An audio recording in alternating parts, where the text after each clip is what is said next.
5 August চাংখারপুলে গণহত্যায় ও দশম শ্রেণীর ছাত্র আনাস হত্যায় 8 জনকে অভিযুক্ত করে ট্রাইব্যুনালে পূর্ণাঙ্গ প্রতিবেদন দাখিল করেছে তদন্ত সংস্থা। জুলাই আগস্ট গণহত্যায় এটি প্রথম পূর্ণাঙ্গ প্রতিবেদন। এই খবর নিয়ে যুক্ত আছেন সহকর্মী মাইনুল মারুফ। মাইনুল, প্রতিবেদনে কি বলা হয়েছে? প্রতিবেদনে মূলত 8 জনকে আসামি করা হয়েছে এবং যেই ঘটনা সেটি হচ্ছে চাংখারপুলে যে 5 আগস্ট গণহত্যা চালানো হয় সেখানে 6 জন নিহতের কথা উল্লেখ করা হয়েছে তদন্ত প্রতিবেদনে। এবং এই যে তদন্ত প্রতিবেদন এখানে সাবেক ডিএমপি কমিশনার হাবিবুর রহমান সহ মোট 8 জনকে আসামি করা হয়েছে এবং হাবিবুর রহমান ছাড়াও অন্যান্য যে আসামিরা রয়েছেন তার মধ্যে আলোচিত কনস্টেবল সুজন, যে ভিডিওটি ভাইরাল হতে আমরা দেখেছি, যেখানে দেখা যায় কনস্টেবল সুজনকে দাঁড়িয়ে বসে শুয়ে নানাভাবে কিন্তু গুলি করছে ছাত্র জনতার উপর। এবং সেই ঘটনায় কিন্তু ট্রাইব্যুনালের এই আজ তদন্ত প্রতিবেদনে উল্লেখ করা হয়েছে। এছাড়া আরও বেশ কয়েকটি video call, audio call, recording এখানে উল্লেখ করা হয়েছে এবং পাশাপাশি তদন্ত কর্মকর্তারা যে সকল অন্যান্য আসামিরা রয়েছেন তাদের সকলের বিষয়ে তদন্ত করে প্রতিবেদন জমা দিয়েছেন। এর মধ্যে আমি যদি বলি, শেখ হাসিনা সহ অন্যান্য যে সকল সরকারের কর্মকর্তারা ছিলেন, এমপি মন্ত্রীরা ছিলেন বা প্রভাবশালী যারা ছিলেন প্রশাসনের বাইরে, তাদের বিরুদ্ধে যে তদন্ত তা কিন্তু এই প্রতিবেদনে উল্লেখ করা হয়নি। তবে যাদের কথা উল্লেখ করা হয়েছে তারা সবই হচ্ছিল আদেশ পালনকারী কর্মকর্তা, মানে সরকার থেকে আদেশ আসলে যারা পালন করেন। এর মধ্যে আমরা দেখেছি যে যারা আছেন তাদের মধ্যে হাবিবুর রহমান সহ বেশ সবই কিন্তু পুলিশ কর্মকর্তারাই। এবং তদন্ত প্রতিবেদনে বলা হয়েছে যে হাবিবুর রহমানের নির্দেশে বা ঊর্ধ্বতন যে পুলিশ কর্মকর্তারা ছিলেন তাদের নির্দেশে গুলি চালানো হয়েছিল এবং সরাসরি গণহত্যা চালানো হয়েছিল।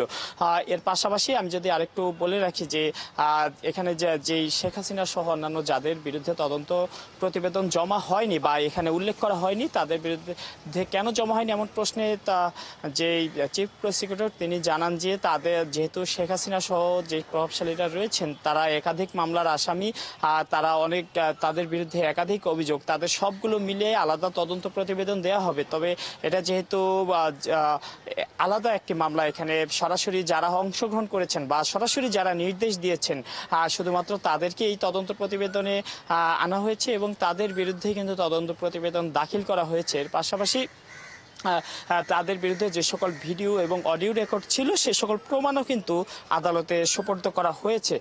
এবং তাজুল ইসলাম আরও জানিয়েছেন যে খুব শীঘ্রই কিন্তু অন্যান্য যে সকল তদন্ত প্রতিবেদন রয়েছে সেগুলো কিন্তু জমা দেওয়া হবে। এবং আজকে যে তদন্ত প্রতিবেদন দাখিল হয়েছে এখানে মোট 90 পৃষ্ঠা তদন্ত প্রতিবেদন এবং এখানে কিন্তু 79 জনকে সাক্ষী হিসেবে দেখানো হয়েছে।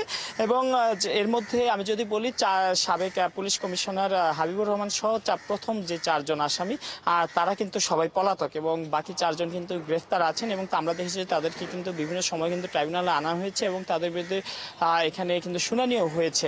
আর পাশাপাশি তাদের কারাগারেও কিন্তু এখন রাখা আছে এবং তাদের বিরুদ্ধে একাধিক মামলাও রয়েছে।